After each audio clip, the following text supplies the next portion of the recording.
diggante Abu Yasid al-Bastami ñooy yàlla mu ko ne radiyallahu taala yàlla man maa fexe ba sa jaam yi ma wan leen sa mbaax yoo xam ni bu yàgg kenn dootu ñu dem safara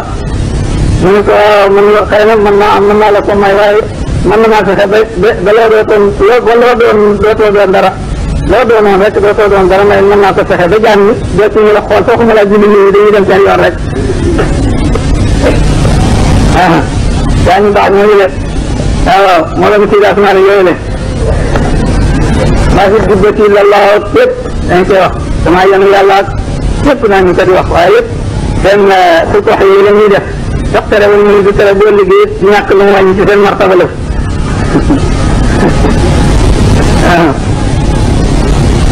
waaw ahmadu alhamdu wal kamal dëgg la de moom rek lay cant dëgg dëgg waaw borom boo xam ne borom cant dëgg dëgg te ak mat daal moo ko moom ndax lu waaye mat te nga motti ko fi barab waaye sukura ni te waroon imtihaan ne nga ko waxidahu ne maa ngi koy wéetal moom yàlla ci yaata nag ne bëgg na koo wéetal zaatan ci jëmm kullu shay'in haalikun illaa wajhahu waaw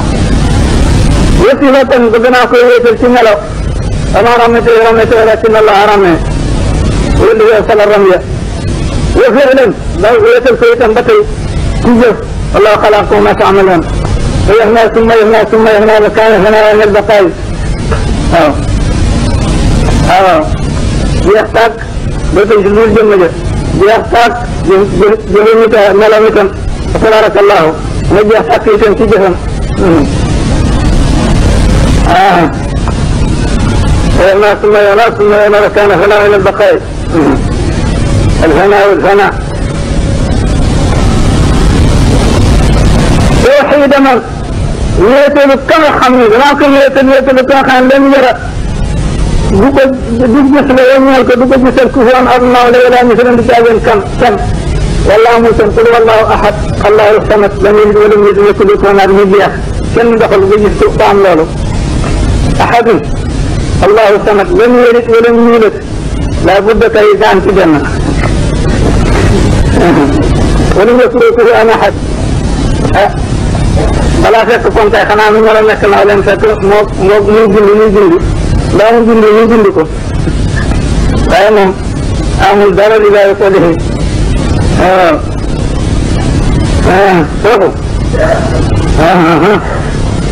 amul ko leen fen jalla an wasfil waasifin wa anta wasfil mutazakkirin déedéet waaye rek baatin dara أي ما مرد والصلاة والسلام على النبي صحيح وتنبري بوبله صلى الله عليه وسلم الذي اختار عند الموت على الرفيق اللهم الرفيق على بالنسب الرفيق أي أختار أو أريد صلى الله عليه وسلم اختار مرافقة أهل السماء الله وخن